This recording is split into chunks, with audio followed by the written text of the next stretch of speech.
sometimes you simply have to face facts and admit that your bottom's got a little on the large side. For us mere mortals, that means going to the gym. For BMW's 5 Series GT, however, it meant a swoop from the designer's pen. And overall, you'd have to say it's worked, because this is its replacement, the 6 Series GT, which retains the hatchback style but is now not based on the 5 Series platform, but on the same platform as the 7 Series luxury saloon. That means it's longer than the 5 GT with a lower roofline and consequently a less dumpy back end. Okay, it's still not as swish looking as an Audi A7 Sportback or Mercedes CLS, but at least buyers will feel like they're driving something more nimble than a frumpy MPV. If you're tempted to buy a 6 Series GT at the end of watching this review, then head to whatcar.com and go to our new car buying section and check out how much money we can save you.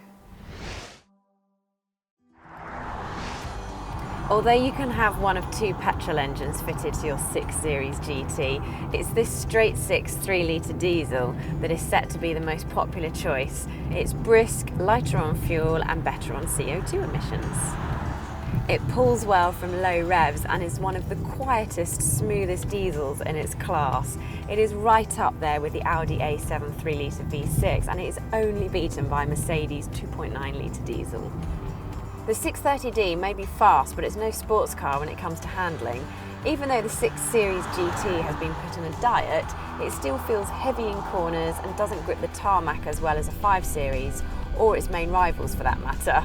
At least you can opt for an X-Drive 4-wheel drive system that makes it feel more sure-footed in tricky conditions.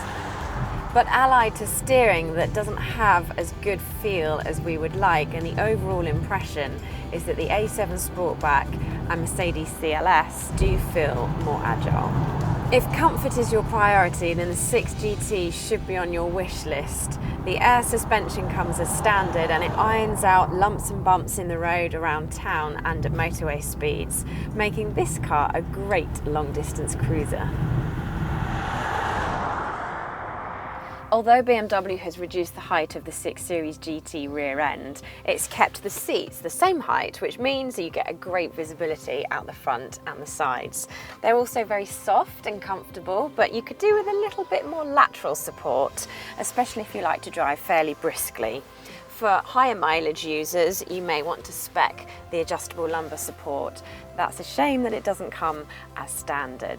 In terms of interior quality, there's lots of soft touch plastics, piano black and brushed aluminium look-alike plastic, but it's actually really classy and it's been lifted straight from the 5 Series. You get a 10.3-inch touchscreen connected to the iDrive system, which is one of the best in the market. You have to pay extra to get Apple CarPlay, and Android users, don't hate me, but you cannot spec it. BMW have been rather remiss here and you cannot get Android Auto, which is a bit of a disappointment. For space and practicality, the 6 Series GT scores top marks. It's as long as a 7 Series, so there's oodles of space for driver and passengers. Plus, there's lots of storage compartments. There's one there, and we've got 2 cup holders and another little cubby there. The door bins are big enough for a large bottle of water and of course a banana. And the glove box has got my sunglasses in, but let's see if it can hold this bottle of water. Yes, with ease. Now we will go to the rear seats. Plenty of room. You can fit 3 adults side by side, thanks to a decent amount of headroom, and if you're a child it might feel as big as a house back here. There's also lots of added practicality because we have some storage here and we've got 2 cup holders, and if I fold that away we've got very large door bins, big enough to accommodate another big bottle or a teddy bear perhaps. Put him there.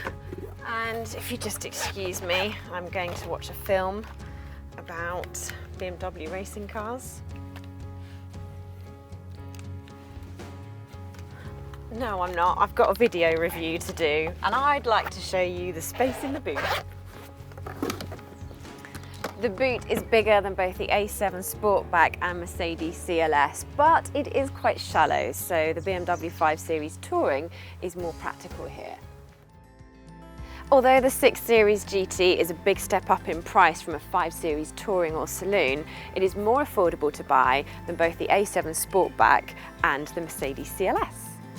More good news, even the cheapest SE trim comes with all the creature comforts most people will need, including leather seats, climate control, sat-nav and all-round parking sensors. It's a safe car too, scoring the maximum 5 stars in Euro NCAP crash test, partly because it has automatic emergency braking fitted as standard. The only area where it falls short compared with its rivals is lane departure warning and assistance you have to pay extra for. Now, we do realise for a lot of people buying a 4-door coupe, style is the #1 priority, and for that reason the Swish A7 Sportback and Mercedes CLS are hard to overlook, and if you don't need the space to carry 5 passengers in comfort, they are both great cars. But bear in mind that the 6 has a great diesel engine, masses of space inside and superb build quality inside and out, and it's well worth considering if you're in the market for a large, luxurious way to transport your family over long distances. For plenty more on the 6 Series GT, including our full online review and its rivals, head to whatcar.com. Never miss another video, hit subscribe, and if you're thinking about buying one, head to our new car buying service where we can help save you thousands.